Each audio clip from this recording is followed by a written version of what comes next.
열왕기하 13장 14절 말씀 같이 한번 합독해 보도록 하겠습니다. 엘리사가 죽을 병이 들매 이스라엘 왕 요아스가 그에게로 내려와 자기 얼굴에 눈물을 흘리며 이르되 내 아버지여 내 아버지여 이스라엘 병거와 마병이여 하매. 인생은 누구나 동일하게 빈부귀천을 막론하고 누구나 동일하게 죽음이라는 시간을 맞이하게 됩니다. 정말 저 사람은 좀 오래 살았으면 좋겠다라고 생각하는 아쉬운 사람도 죽음을 패스할 수는 없습니다. 또한 우리는 또 이런 생각을 합니다. 지금 내가 여유가 없어서 그러니 조금만 더 기다려주면 내가 여유가 있을 때, 돈이 있을 때 당신을 잘 섬기고 싶습니다. 조금만 기다려주세요 라고 말했던 그 사람도 나의 말들 기다려주지 않고 허무하게 야속하게 세상을 떠나버리는 경우가 있습니다. 죽음이라는 것은 어느 누구도 막지 못합니다. 누구나 한 인생을 살면 다 죽음을 맞이하게 되어 있습니다. 그래서 시편의 다윗은 이런 고백을 합니다. 하나님 나에게 나를 계수할 수 있는 지혜를 허락하여 주옵소서. 나를 계수할 수 있는 게 지혜라는 겁니다. 시편 90편 12절 말씀 같이 한번 읽어봅니다. 우리에게 우리 날 계수함을 가르치사 지혜로운 마음을 얻게 하소서. 사랑하는 여러분, 지혜가 무엇인지 아십니까? 나를 계수할 수 있는 것, 나를 카운팅할 수 있는 것입니다. 성경은 강건하면 7, 80을 산다고 합니다. 그래서 내가 7, 80을 살아갈 때 나의 남은 생애가 이 정도 남았구나. 그러나 오늘도 우리는 부르시면 갈 수밖에 없는 인생에 정말 제한적인 인생을 가지고 있습니다. 언젠간 내 인생도 마무리가 되는 인생의 날이 올 수 있구나. 또한 내가 하나님 앞에 서야 될 때가 있구나. 이것을 항상 인식하면서 하는 것이 오늘 성경 말합니다. 지혜로운 사람이라고요. 이런 사람이 지혜로운 마음을 갖고 있는 사람이라는 겁니다. 그래서 우리는 이 세상 살아갈 때 하나님, 내가 이 세상에서 영원히 사는 것이 아니라 유한한 한 생을 살고 있습니다. 그리고 당신 앞에 내가 서야 될 때가 있습니다. 주님, 당신 앞에 설 때 오직 주님의 은혜이지만 주님, 주님의 그 사랑에 감사하면서 내가 이 땅에서 주님의 자녀답게 멋지게 한 인생 살고 좀 홈런도 좀 날리고 믿음으로 살고 주님 앞에 한번 서보겠습니다. 그런 마음을 가지시길 바라겠습니다. 오늘 이스라엘의 선지자였던 엘리사, 능력의 선지자였었습니다. 그의 스승은 불병과 불말을 타고 하늘로 그대로 승천하였던 엘리야의 제자 엘리사입니다. 능력의 선지자 엘리사, 열정의 사람 엘리사 또한 참으로 그 북이스라엘은 어떠한 나라입니까? 하나님을 만오리 여겼던 나라입니다. 우상 숭배했던 나라입니다. 그리고 4대 왕이 거쳐지면서 엘리사는요, 하나님의 말씀을 그대로 선포하는 파수꾼의 역할을 감당했던 능력의 선지자였습니다. 그러나 그도 이제 인생을 맞춰야 되는 시점에 왔습니다. 인생이 다 그렇습니다. 정말 좀 더 오래 살았으면 좋겠다는 엘리사 선지자도 이제 하나님께서 부르시면 가야 되는 겁니다. 그러나 엘리사 선지자가 마지막 한 호흡이 남아질 그 순간까지도 그는 사명을 향해서 달려갔다라는 겁니다. 내가 마지막까지도 사명을 놓치지 않고 끝까지 하나님 말씀을 전했다라는 겁니다. 우리가 이렇게 살아야 되는 거예요. 지금도 우리가 열정적으로 하나님께 주신 은혜대로 하나님께 주시는 하나님의 자녀답게 우리 멋지게 살아야 되며, 우리가 죽음이라는 그 시간 임박하는 내가 한 호흡밖에 남겨있지 않는 그 시점에서도 주께서 나에게 허락하신 은혜의 분량만큼 강하고 담대하게 말씀을 선포하라는 말씀을 선포하고 주의 능력을 나타내야 된다는 것입니다. 엘리사는 마저 죽음 앞에서도요, 하나님의 마음을 그대로 전달하는 선지자의 역할을 감당하였습니다. 그 당시에 선지자는 하나님의 말씀을 전하였기 때문에 선지자가 전하는 말씀을 통해서 하나님의 뜻과 하나님 아버지의 마음을 알 수가 있게 되었습니다. 그러면 마지막까지 엘리사를 통하여 전하고 싶은 하나님 메시지는 한 가지입니다. 축복이라는 겁니다. 나는 이 북이스라엘 백성들을 축복하고 싶단다. 나는 북이스라엘 백성들을 나는 축복해 줘야겠단다. 마지막까지 주님께서 원하시는 건 축복이라는 겁니다. 북이스라엘이 축복받을 만합니까? 아니에요. 북이스라엘은 너무 교만했습니다. 바알과 아세라를 섬겼습니다. 너무 음란했습니다. 그럼에도 불구하고 하나님은 그 백성을 버리지 않고 끝까지 버리지 않고 축복해 주시기를 원하고 있습니다. 우리 하나님은 동일하게 정말 우리들에게 말씀합니다. 우리 주님께 지금도 간절히 외치는 메시지, 난 너를 축복해 주기 원한다. 육신의 부모도 자녀에게 무엇을 원합니까? 내 자녀만큼은 축복을 주고 싶고, 내 자녀만큼은 뭔가 챙겨주고 싶고, 내 자녀에게 뭔가 남겨주고 싶은 육신의 부모도 갖고 있는 마음입니다. 그런 완전한 사랑 갖고 계신 그분께서 당신의 자녀를 축복하지 않으신다면 누구를 축복하겠습니까? 자신의 아들까지 주기도 내어주기도 아까워하지 아니하셨던 그 하나님께서 무엇을 주기를 아까워하시겠습니까? 주님은 축복을 주시길 원하십니다.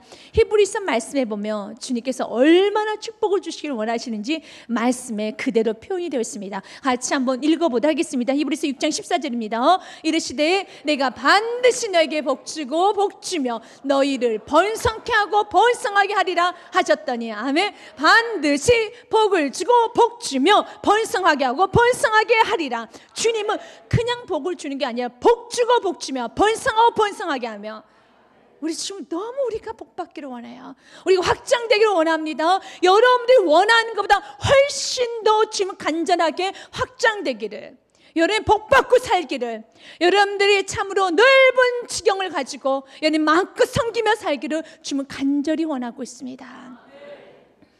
우리 엘리사를 통하여서 마지막까지 우리 하나님께서는 그들에게 축복을 주시기를 원했다라는 거예요. 그러나 이 축복의 문턱 앞에서 참으로 요아스라는 왕은 그 축복을 온전히 누리지를 못합니다. 이게 안타까운 거예요. 참으로 요아스가 그토록 울었습니다. 오늘 그가 14절 말씀에 참으로 엘리사의 병환의 소식을 듣고 울었어요. 어떻게 이렇게 죽을 수 있냐 이것입니다. 엘리사가 죽을 병이 들매 엘리사는 요아스가 길로 내려와 자기 얼굴 눈물로 흘리며 눈물을 흘려가면서 내 아버지 울었습니다. 아버지 일어나라는 거예요. 오래 사셔야 된다고 합니다. 그럼 우리 이런 추측을 합니다. 굉장히 요아스 왕과 엘리사가 친했구나. 굉장히 요아스 왕이 엘리사 말을 잘 들었구나. 그건 아니에요. 요아스 왕은 정말 하나님 말씀 잘 듣지 않았습니다. 그래서 10절과 11절 말씀에 보면 요아스 왕에 대해서 기록이 나와 있습니다. 10절과 11절 말씀에 보면 유다왕 요아스의 제37년에 여호야하스의 아들 요아스가 사마리아에서 이스라엘 왕이 되어 16년간 다스리며, 12절 말씀에는 여호와께서 보시기에 악을 행하여 이스라엘에게 범죄하게 한 느바스 아들 여로보암의 모든 죄에서 떠나지 아니하고 그 가운데 행하였더라. 요아스 왕은 여호와 앞에 악을 행했습니다. 그리고 여로보암의 죄는 우상숭배의 죄입니다. 바알과 아세라 신을 섬겼습니다. 그 여로보암의 죄에서 떠나지 않은 우상숭배자였습니다. 그럼 우리 엘리사 선지자 끊임없이 외쳤지 않겠습니까? 왕이시오, 우상을 떠나십시오. 우상을 철폐하십시오. 모든 산당을 다 제거하십시오. 그렇게 선포했습니다. 그러나 말은 듣지 않았어요. 그렇다 해서 엘리사 선지자를 싫어한 건 아닙니다. 오늘 그가 뭐라고 옵니까? 아버지요. 이스라엘의 병기여 마병이여 너무 소중히 여겼어요. 왜냐하면 엘리사가 머무는 동안에 아람 군대가 쳐들어왔을 때 엘리사로 인해서 몇 번의 구원받았던 사건이 있었습니다. 그리고 지금 현재 시점에서도 지금 아람 군대에 의해서 공격을 당하고 있는 상황이기 때문에 지금 어느 누구보다 요아스 왕은 엘리사가 필요한 거예요. 필요한 겁니다.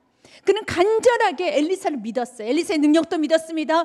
엘리사 반드시 필요하고, 엘리사가 그의 고백 그때 엘리사는 우리 이스라엘의 병거고 마병입니다. 군사 병거입니다. 마병입니다. 당신이 우리 북이스라엘 꼭 필요합니다. 그렇게 울었어요. 그럼 순종해야 되잖아요. 순종은 안 해요. 요아스 왕은요 엘리사를 너무 소중히 여겼어요. 그래서 그 요아스 왕의 고백 그대로 당신은 이스라엘 병거입니다. 당신은 이스라엘 마병입니다. 그러나 순종은 별개였어요. 순종은 별개라는 거예요. 이렇게 순종은 별개여서 결국은 그의 고백대로 참으로 이 이스라엘의 병거와 마병 같은 능력 있는 삶과 능력 있는 모든 걸 누리지 못했던 구약의 인물 발람 선지자도 있습니다. 발람 선지자가 민수기 23장 10절 말씀에 보면 이런 고백을 합니다. 자기의 죽음 이렇게 죽을 것이라고. 너무 멋진 고백이죠. 우리 같이 한번 읽어보겠습니다. 나는 의인의 죽음을 죽기 원하며 나의 종말이 그와 같기를 바라노라. 나는 의인의 죽음을 죽기 원한다. 난 의롭게 죽기를 원한다. 우리가 다 원하는 거죠. 다 원하는 겁니다. 근데 어느 날 발람 선지자에게 유혹이 왔습니다. 돈의 유혹이 왔어요.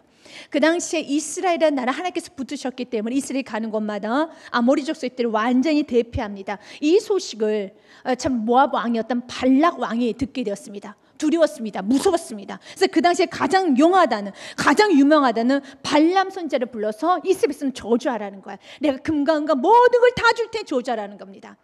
결국은 그 금과 은의 유혹을 이기지 못하고, 그것을 끊어내지 못하고 어떻게 합니까?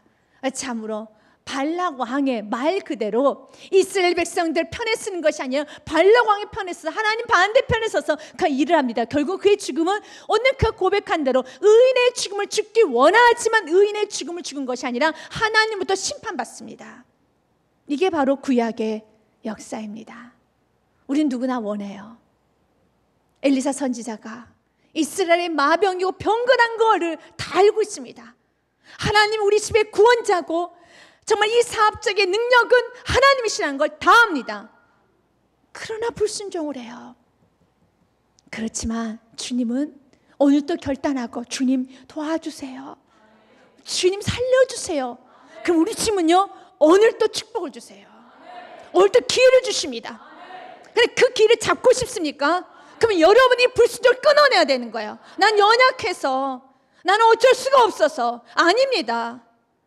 여러분들이 연약하다는 이유로 끊임없이 눈물을 흘리면서 요아스 왕처럼 사랑한다고 예배를 드리며 결단하며 그래 오직 주밖에 없어 결단하지만 나간과 동시에 햇빛이 너무 뜨겁고 삶이 너무 지척거리고 기초공사하는 게 너무 어렵다 해서 모래에 집을 짓기 시작하면 내가 원하는 의인의 죽음을 죽고 싶지만 돈의 유혹을 뿌리치지 못한다면 의인의 죽음 같은 죽음을 맞이하지 못하게 될 것이고 그 집은 심히 무너지게 되어 있어요. 그래서 우리 주님 말합니다. 어느 요아스 왕의 결론을 보라는 거예요. 그리고 하나님이 무엇을 원하시는지 좀 보라는 겁니다. 어느 엘리사 선지자가 간절하게 지금 울면서 매달리고 있는 그 요아스 왕에게 그래도 그 선지자에 대한 믿음이 있었어요. 벼랑 끝에서 겸손하게 도와달라고 외치고 있는 그에게 하나님은 긍휼을 베풀어 주십니다. 그리고 15절과 16절 말씀에 보면 엘리사가 한 옷밖에 남아있지 않은 그 엘리사가 능력을 베풉니다. 15절 말씀에 엘리사가 그에게 이르되 활과 화살을 가져오소서 하는지라 활과 화살들을 그에게서 가져오매 그랬습니다. 왕이시여 활과 화살을 가져오십시오. 그 16절 같이 한번 읽어봅니다. 또 이스라엘 왕에게 이르되 왕의 손으로 활을 잡으소서 하매 그가 손으로 잡으니 엘리사가 자기 손을 왕의 손에 얹고 그랬습니다. 왕이시여 활을 잡으십시오. 그리고 그 활을 잡은 손 위에 엘리사가 손을 얹습니다. 하나님의 능력이 엘리사의 손을 통하여서 바로 요아스의 왕에게 그대로 전달하게 된 과정이죠. 이것을 우리가 지금으로 본다면 안수라고 할 수가 있겠죠. 하나님께서는요 기름 부음 받은 종을 통해서 하나님의 자녀들을 축복해 주시길 원하고 있습니다. 하나님께서는요 당신께서 기름 부은 종이 정말 간절하게 믿음을 가지고 기도할 때 하나님은 그 백성을 축복해 주시고 그 백성에게 능력과 치유와 하늘의 권세를 허락하여 주십니다. 우리가 예수님을 영접함으로 우리 모두는 각자 예수님의 자녀가 되었습니다. 여러분 모두는 예수님 이름을 기도할 때 하나님은 응답하여 주십니다.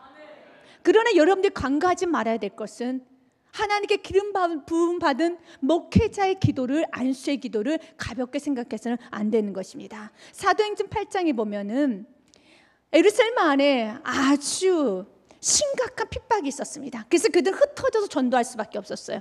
성령 충만했던 빌립 집사가 사마리아 지역에 내려가서 전도를 하기 시작합니다. 그런데 성령 충만한 빌립 집사가 말씀을 선포하기 시작할 때 온 동네가 정말 예수님을 믿는 역사가 일어났습니다. 8장 5절 말씀에 보면 빌립이 사마리아 성에 내려가 그리스도를 백성에게 전파하니 6절 말씀에 보니 무리가 빌립의 말도 듣고 행하는 표적도 보고 한마음으로 그가 하는 말을 따르더라. 7절 말씀에 많은 사람에게 붙였던 더러운 귀신들이 크게 소리치며 나가고 또 많은 중풍병자 못 걷는 사람도 나으니 기적이 일어났습니다. 말씀이 흥황된 역사가 일어납니다. 근데 8절 말씀 같이 읽어봅니다. 그 성에 큰 기쁨이 있더라. 아주 큰 기쁨의 역사가 있어요. 그런데 16절 말씀에 보면은 그는 아직 성령이 임하지를 못했어요. 성령이 임하지 못했습니다. 아주 뜨겁게 좀 기적도 일어납니다. 모두 기뻐집니다. 그러나 그 성령 충만이 일어나질 않았다라는 거예요. 그래서 이는 아직 한 사람에게도 성령 내리신 일이 없고 오직 주 예수의 이름으로 세례만 받을 뿐이더라. 사랑하면 기억하십시오. 네, 예수님 영접하면 구원 받습니다. 네, 예수님 자녀가 됩니다. 그러나 주님께서는 예수님 영접한 저와 여러분이 날마다 성령 충만을 받게 원합니다. 왜? 성령 충만은요 곧 능력이라는 겁니다. 날마다 능력 받으라는 겁니다. 이 사단이 공중권세 잡고 있는 이 세상에서 절대 우리 힘으로 살아갈 수 없습니다. 오히려 성령 충만함 받아야 되는 거예요. 성령의 능력을 받아야 되는 겁니다. 그 능력은 17절 말씀에 보니 요한과 사도였던 베드로와 요한이 안수할 때 그 능력이 임합니다. 이 두 사도가 그들에게 안수함에 성령을 받은지라. 믿으십니까? 안수할 때 성령을 받습니다. 그렇습니다. 여러분, 여러분이 기도할 때 예수님을 기도하면 다 응답받습니다. 그러나 여러분의 권능과 특별히 가정 안에 사업자는 묵혀있는 모두 얽혀있는 올무가 끊어질 때는 하나님께서 기름 부은 종을 통하여서 그 능력이 임하는 강한 능력이 임함을 기억하시기 바라겠습니다. 그래서 안수도 사모해야 되는 것입니다. 믿음을 가지고 사모해야 되는 겁니다. 그래서 엘리야의 손에 엘리사의 손에 무슨 능력이 있는 것은 아니에요. 그가 하나님의 능력을 믿습니다. 특별히 어떤 믿음? 나는 하나님께 기름 부음 받은 종이라는 그 믿음을 가지고 하나님의 백성들 축복하려는 강한 믿음을 가지고 축복할 때 그 능력이 그대로 임한다라는 겁니다. 그래서 오늘 엘리사가 요아스 왕이시여 이리 오시오. 당신 활을 잡으십시오. 이 활로 이제 당신은 마음껏 지경을 넓혀가게 될 것입니다. 마음껏 정복하게 될 것입니다. 당신의 손에 하나님의 능력을 부음받을 수 있도록 내가 기도할 것입니다. 내가 안수할 것입니다. 오늘 시간 동일하게 오늘 말씀을 통하여 여러분 심령에, 여러분의 가정에, 여러분의 사업장에 안수의 축복이 있기를 원합니다. 여러분, 이젠 여러분 주의 말씀의 능력을 가지고 마음껏 활을 쏘시기 바라겠습니다. 지경을 넓혀 가지시기 바라겠습니다. 여러분 가는 곳마다 복에 복을 더하는 역사, 여러분 가는 곳마다 지경이 넓혀진 역사 일어나기 주님을 간절히 원하고 있습니다. 그래서 요아스 왕에게 이제는 안수를 하죠. 손에 손 위에 얹고 하나님의 능력을 그대로 부었습니다. 그리고 17절 말씀에 엘리사가 명령하기 시작합니다. 이르되 동쪽 창을 여소서. 여기서 동쪽 창은 아람 군대가 있는 아람 지역에 있는 그런 아람 지역이 동쪽에 있기 때문에 동쪽 창은 아람 지역을 말합니다. 이르되 동쪽 창을 여소서 하며 곧 열매 엘리사에 대해 쏘소서 하는지라. 곧 쏘매 엘리사에 대해 이는 여호와를 위한 구원의 화살 곧 아람에 대한 구원의 화살이니 왕이 아람 사람을 멸절하도록 아벡에서 치리이다 하니라. 아멘. 창을 활짝 열라는 거예요. 그리고 동쪽에 창을 연 그 창에 활을 쏘라는 겁니다. 아벡을 향해 쏘라는 겁니다. 그 아벡이라는 것은 아람의 수도를 말합니다. 쏴버리라는 거예요. 그 화살이 어떤 화살입니까? 바로 여호와를 위한 구원의 화살, 아람에 대한 구원의 화살. 지금 북이스라엘은 아람에 의해서 포위당했습니다. 아람의 공격을 받고 있습니다. 이 화살은 아람을 정말 무찌르는, 아람으로부터 구원받는 구원의 화살입니다. 그런데 중요한 말씀이 하나 있어요. 이 화살, 아람을 구원하는 그 화살이 곧 여호와를 위한 구원의 화살이라는 거예요. 바로 북이스라엘의 승리가, 아람을 멸하고 북이스라엘의 승리가 곧 여호와의 승리라는 겁니다. 여호와가 원하시고 여호와의 영광이라는 겁니다. 이게 얼마나 큰 축복입니까? 여러분의 사업장이 잘 되는 것이, 여러분 직이 확장되는 것이, 여러분 복 받는 것이 하나님께 영광이라는 겁니다. 하나님께 승리라는 겁니다. 하나님께서 기뻐하실 일이라는 겁니다. 당신이 쏘고 있는 그 구원의 화살, 아람 군대를 향해서 쏘아나가는 그 구원의 화살은 여호와를 위한, 여호와 영광을 위한, 여호와를 높이기 위한 구원의 화살이니 마음껏 쏘라는 겁니다. 이번 한 주간 이 말씀 붙들고 마음껏 쏘시기 바라겠습니다. 마음껏 지경을 넓혀가시길 바라겠습니다. 그런데 그 18절 말씀부터 요아스 왕의 기질이 또 드러나는 거예요. 엘리사가 17절 18절 말씀에 보면 다시 그 구원의 화살을 가지고 땅을 치라는 말을 합니다. 같이 한번 18절 말씀 읽겠습니다. 또 이르되 화살들을 집으소서. 곧 집음에 엘리사가 또 이스라엘 왕에게 이르되 땅을 치소서 하는지라. 이에 3번 치고 그친지라. 여러분, 이 화살이 어떤 화살입니까? 구원의 화살이라고 했습니다. 아람에서부터 구원받는 구원의 화살이라고 했습니다. 그러면 그 구원의 화살이라는 것을 알면은 그 화살을 한 번 쳐야 되겠습니까? 10번이고 100번이고 힘이 다 소진할 때 쳐야죠. 3번 치고 말아버려요. 그의 삶이 그대로 보여지는 겁니다. 그의 삶이 그대로 보여지는 거예요. 끊임없이 말씀은 들었습니다. 그러나 말씀은 듣지만 순종같이 하는 것 같지만 여전히 불순종을 하고, 말씀에 대한 기대도 없습니다. 말씀에 대한 열정도 없습니다. 그랬던 그 삶이 그대로 이 축복의 기회조차도 다 날려버릴 수밖에 없는, 이 축복의 장소에서도 축복을 누리지를 못하는 거예요. 그래서 엘리사가 화가 났습니다. 19절 말씀 같이 읽어옵니다. 하나님의 사람이 노아에 이르되 왕이 6번을 칠 것이니라. 그리하였다면 왕이 아람을 진멸하기까지 쳤으리다. 그런지 이제는 왕이 아람을 3번만 치리다 하니라. 아멘. 여러분, 요아스 왕은 그는 엘리사의 능력도 알았어요. 그래서 엘리사가 죽는다는 소식을 들었을 때 그렇게 울었습니다. 왕이 참으로 내려와서 병문안을 오는 것은 유례 없는 일입니다. 얼마나 소중히 여겼으면 소중히 여겼습니다. 그러나 엘리사 말을 듣지는 않았어요. 여러분도 다 마찬가지예요. 하나님 소중히 여기는 거 압니다. 예배를 소중히 여기는 거 압니다. 그러나 예배를 소중히 여기면은 말씀에 순종하고 살아야 되는 거예요. 근데 소중히는 여깁니다. 그럼 말씀에 순종하지 않고 있습니다. 그럼 진짜 소중히 여기는 것일까? 정말 사랑하는 것일까? 요한 1서 말씀에 보면은 아니다. 그는 자신도 착각하고 있는 것이고 주위에 있는 모든 사람도 착각하고 있는 것이다 라는 말을 합니다.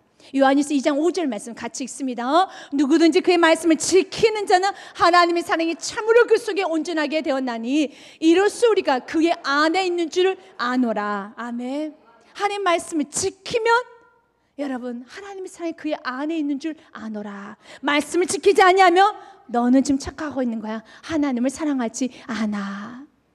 그가 정말 구원의 화살이라는 그 엘리사가 숨이 넘어갈 정도로 마지막 한 호흡 다해서 말하는 그 메시지를 소중히 듣고 그 순종의 삶을 살아왔었더라면 그는 그 말 앞에서 아주 겸손해졌을 것입니다. 모르면 묻기라도 해야죠. 엘리사 선지자님 어떻게 하면 좋겠습니까? 묻지 않고 자기 멋대로 해버리는 습관들. 능력도 알고 엘리사 말의 소중성도 알지만 말씀이 떨어져도 그 말씀을 가볍게 삭감해버리고 말씀을 잘 모르면 묻기라도 해야 되는데 그냥 알아서 처리해버리는 이런 나쁜 습관이 쭉 그래왔듯이 마지막 축복의 장소에서도 자기 멋대로 행동을 해버리는 거예요. 묻기라도 해야죠. 엘리사 선지자는 어떻게 해야 됩니까? 열정이 없으면 겸손이라도 해야죠. 부정적입니다. 열정도 없습니다. 순종 같은 불순종을 합니다. 그리고 묻지도 않고 자기 마음대로 처리해버립니다. 축복은 없어요. 마지막까지 축복을 주고 싶어하는 하나님. 그러나 마지막에 축복을 받지 못한 요아스 왕. 오늘 이 메시지를 통하여 다시 한번 우리 삶을 점검해보는 복된 시간이 되시길 주님 축복 드립니다.